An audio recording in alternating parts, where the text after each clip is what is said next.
You've watched the video. You've felt the fire. You've stood up from your chair at midnight with clenched fists and burning eyes and said, "This time will be different. This time I'm going all the way." Monday morning, you wake up at 5 a.m. You hit the gym. You eat clean. You write in your journal. You feel unstoppable. Tuesday, same thing. Wednesday, close enough. Thursday, you snooze once. Friday, you skip the gym. Just a day. Saturday, the journal stays closed. Sunday, you're back on the couch, watching another motivational video, looking for the next hit. And the cycle restarts. Fire, flame, flicker, ash. Fire, flame, flicker, ash. Over and over, year after year. The same New Year's resolution, the same Monday morning promise. The same man, starting strong and fading fast. And nobody tells you the truth. Nobody says the thing that would actually save you. So let me say it. Motivation is a lie. Not because it doesn't exist, but because it was never designed to carry you. It was designed to start you. And you've been asking a spark to do the job of a furnace. Tonight, we're going to kill the myth of motivation and replace it with the only thing that has ever actually changed a man's life: discipline. Motivation is a drug, and like every drug, it feels incredible at first and leaves you worse than it found you. When you watch an inspiring video or read a powerful quote, your brain releases dopamine, the same chemical that fires when you eat sugar, win a game, or get a notification on your phone. It's the reward chemical. And it feels like progress. But it's not progress. It's the feeling of progress. And there is a catastrophic difference between the two. Your brain doesn't distinguish between doing the thing and imagining the thing. When you visualize success, when you watch someone else's transformation and project yourself into their story, your brain gives you the dopamine reward as if you already did it. You get the emotional payoff without the physical effort. Psychologists call this mental simulation bias. Your brain is so efficient at simulating outcomes that it accidentally satisfies the drive that was supposed to push you into action. You feel like you've already started, so you don't actually start. Or you start, but with less urgency, because the chemical reward already arrived. This is why motivational content is the most consumed and least effective category of content on the internet. Billions of views, millions of followers, and the same people watching the same videos month after month, year after year, feeling inspired, but never changing. You're not lazy. You're drugged. The content that was supposed to push you forward is actually sedating you. It gives you just enough emotional satisfaction to delay the real work. And because the high always fades, you come back for another hit, another video, another speech, another quote. Not because it works, because it feels like it works. And in the economy of human behavior, feelings always win over facts. Unless you build a system that doesn't care about feelings. That system is discipline. Discipline is not motivation's stronger brother. It's a completely different species. Motivation says, I feel like doing this. Discipline says, I'm doing this regardless of how I feel. Motivation is weather.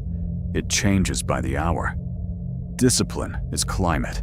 It persists across seasons. Motivation needs a reason, an emotional trigger, a story, a crisis, a video. Discipline needs nothing. It operates on schedule, not on inspiration. It doesn't ask, do I want to? It asks, is it time? And if it's time, it moves. Whether the body wants to or not, whether the mind is on board or not. And this is why discipline looks boring from the outside. Nobody makes a viral video about the man who woke up at 5 a.m. for the 700th consecutive day and felt nothing about it. There's no dramatic speech, no orchestral music, no cinematic montage, just a man doing the thing again, without applause, without emotion, without needing a reason. But that man, that invisible, uncelebrated, routine-following machine of a man, is the one who actually changes his life. While the motivated man is still searching for the next hit of inspiration, the disciplined man has already put in 3,000 hours of quiet, unglamorous work. Aristotle said it 2,000 years ago. We are what we repeatedly do. Excellence, then, is not an act, but a habit. Not a feeling. Not an inspiration. A habit. A pattern so deeply embedded in your behavior that it no longer requires willpower to execute. And this is the secret that the motivation industry will never tell you, because if you understood it, you'd stop consuming their content. Discipline doesn't feel good. It's not supposed to. It's supposed to work. And work and feeling good have never been the same thing. But let's be honest, you've tried discipline before, and it failed too. You set the alarm. You made the plan. You white-knuckled your way through the first week using nothing but willpower. And then, somewhere around day 10, the willpower ran out. Like a battery, like a tank of fuel. It was full on Monday and empty by Friday. And you concluded, I don't have enough discipline. But that conclusion is wrong. The problem isn't the amount of discipline you have, it's how you're using it. Willpower is a finite resource. Psychologist Roy Baumeister's research on ego depletion showed that self-control draws from a limited pool. Every decision you make, every temptation you resist, every impulse you override, drains that pool. By evening, the pool is empty. And that's when the diet breaks. The workout gets skipped. The cigarette gets smoked. So if discipline is built on willpower alone, it will always fail. Always. Because you're trying to run a marathon on a sprint tank. Real discipline isn't powered by willpower.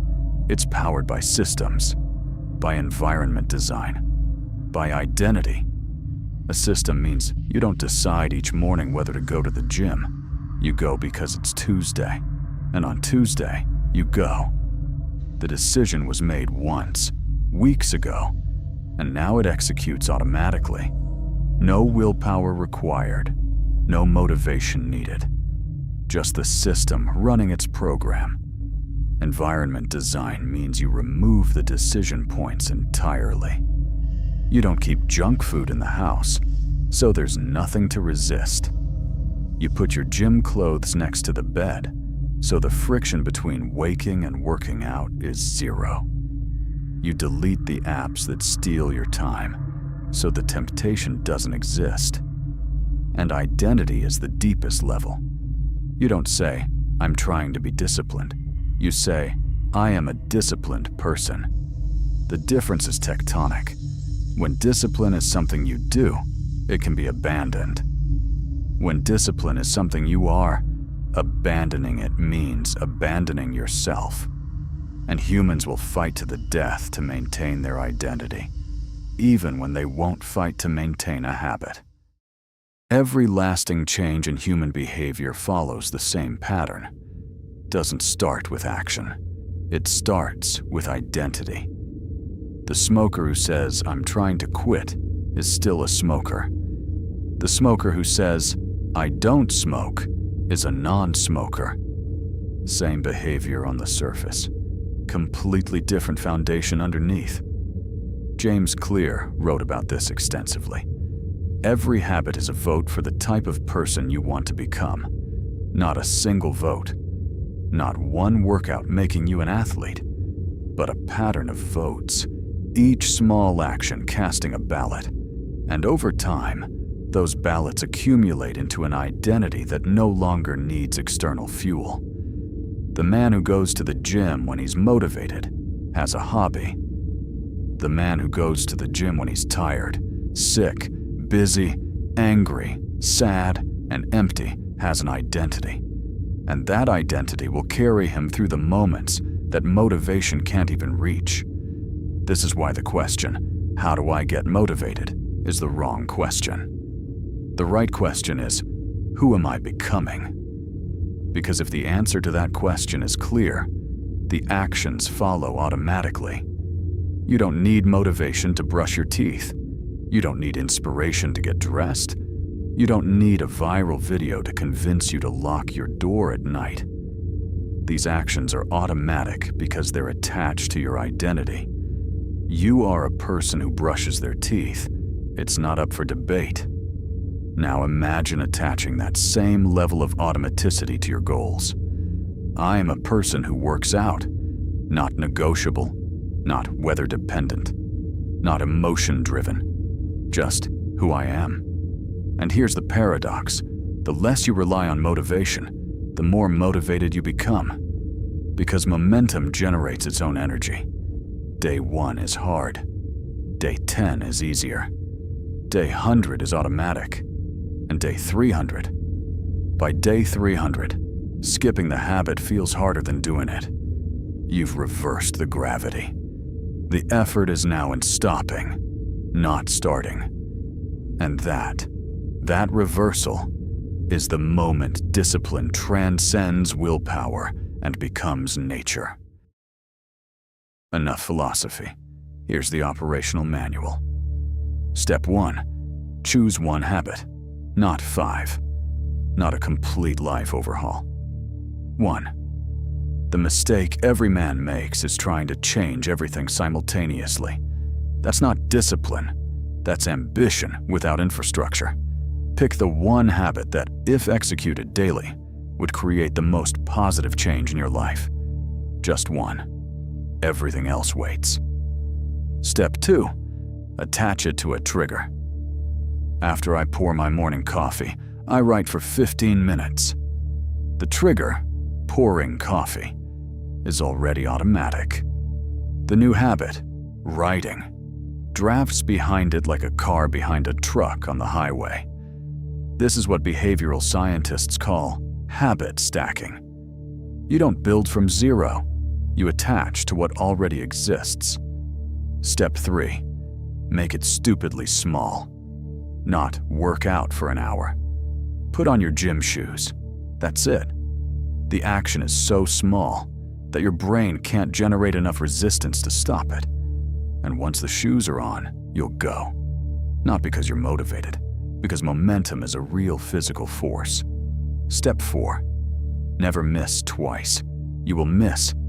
Life will interrupt. Travel will disrupt. Illness will derail. Missing once is human. Missing twice is a pattern. And patterns become identities. So the rule is absolute. You can miss Monday. But Tuesday is non-negotiable. The streak can bend. It cannot break. Step 5. Track without emotion. Put a mark on a calendar. An X. A check mark. Nothing more. Don't journalize your feelings about the habit. Don't celebrate. Don't punish. Just mark. The visual chain of marks becomes its own motivation. You won't want to break the streak. Not because of discipline, because of pride.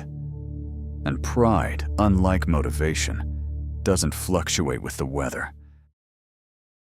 Motivation will visit you tonight. It always does.